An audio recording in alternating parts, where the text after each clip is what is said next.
All right, guys, I want to give you an update on the Seiko 5KX. I have the SRPD 87 that Mimo gifted to me over Christmas, and I knew I was going to do some mods to it. So the first thing I did was deal with loomed ceramic bezel insert, or just LCBI. I'll put a link to their website down in the description, and they graciously donated to the channel for this build a sapphire loomed bezel insert and their brushed blue loomed chapter ring. So those are the two mods I did on this guy so far. Now I had intended on doing the sapphire crystal, but I need to talk to the guys over at Crystal Times. They sent the wrong crystal or something. It definitely is a little bit too big, so I couldn't use it. So I had to put the hard locks back in. And then I also ordered the triple lock crown set, but I'm still learning how to do the setting of the, the stem and the crown and stuff. I usually buy the ones that were pre-assembled, which they're not doing now. So let's just focus on the LCBI stuff here, because those make the biggest difference. Sure, putting a sapphire crystal in while I was doing this would have been wise, and that was my intention, but it just didn't work out. So I put the hard locks back in, and I really don't have any regrets right now. So obviously SKX009 next to it, you can see quite a bit of difference there. This has, everyone says that the 5KX or pretty much all Seikos, they say applied indices. They're not applied indices. Maybe at some point I'll pop another dial off and show you guys. They're pressed from the backside to look like applied indices, but it gives them a really nice consistent look, so there's no deviation in it. But they're not applied. They're actually pressed through from the backside to push up to look like a applied indice. So, but it works. And then, so I kept the bezel action on it is great. Pretty much to the naked eye, you're going to see both these watches in the wild, and you're going to think it's just an SKX. The 5KX does have some pretty big differences. I noticed when I was taking it apart, and I'm sure there's some videos and pictures out there already circulating, because this isn't anything new. But the next time I take this apart, hopefully I'll document it for you guys to show you a little bit better, because it is constructed different. So it's not like they just did a non-threaded crown in that case and everything. It's different the way everything's done. So 120 click bezel, still great on it, even though I removed it, put it back on.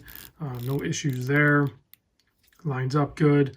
The main thing is going to be the loom shot at the end, but I figured I'd show it next to the 009 so you can get a look at that. And we can do a close-up if you want to. Hopefully I got all the dust out of there. Actually, I do see a speck in there. So I'll be taking this back apart for sure, but because you can see there's definitely a speck down there. That's one of the hardest parts, is to keep the debris out of these things, I tell you. But that brushed blue chapter ring is awesome, really well done. There's no bump in it to line it up, so you do have to like glue it down or use what are they called, dial dots. But I just used some glue. I used this stuff here, which was like a jeweler's glue. Yeah, you just be careful and line it all up and let it sit up for a little bit, and then everything works good. But the sapphire LCBI does the best job that I've noticed with the sapphire and the loom. There's no bleed through or anything like that. It looks really good. It's not quite as white in daylight as the rest of the stuff, so I'm not sure if they'll ever be able to make it more white, but I'm fine with the way it is, because let me give you a wrist shot real quick. I mean, you've already seen this watch, and I've had it on wrist and everything like that. I'm still having it on the Seiko NATO too, and I'm starting to warm up to NATO straps, honestly. Certain ones, and honestly, this I don't know who makes this one for Seiko, but the factory Seiko one that come on these 5KXs is actually pretty nice. It's not too stiff, not too soft. It's right there in the happy place. So you can see on wrist, it wears great, it looks great. I don't know what price-wise, I forget what the SRPD 87 are going for, but the bezel insert is $60, And the brush chapter ring, oh, shoot, I didn't write down the price. It's probably like 45 or something. I'll put like I said, I'll put a link down in the description to it. I forgot to write down the price on that one. But let me pop the lights off here so you can see this glow monster now.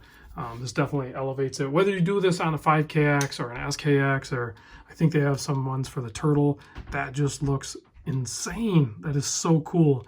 And the lume on it, because it's underneath the sapphire for the bezel insert, matches the intensity and the lasting of the factory Seiko lume. Same thing with that chapter ring.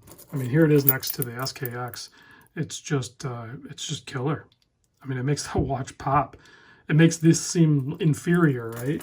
I love the lume bezels and stuff. That's what I like about like micro brands.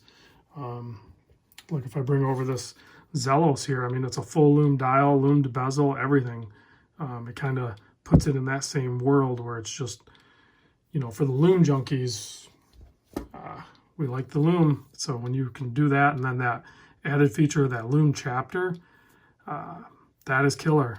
I like that. I could easily put that like on a lot of watches because it just adds that much more depth to the dial and everything. So, all right, guys, thanks for watching. Big thanks to LCBI for hooking me up and Mimo for hooking me up with the watch. And I'll catch you guys on the next vid.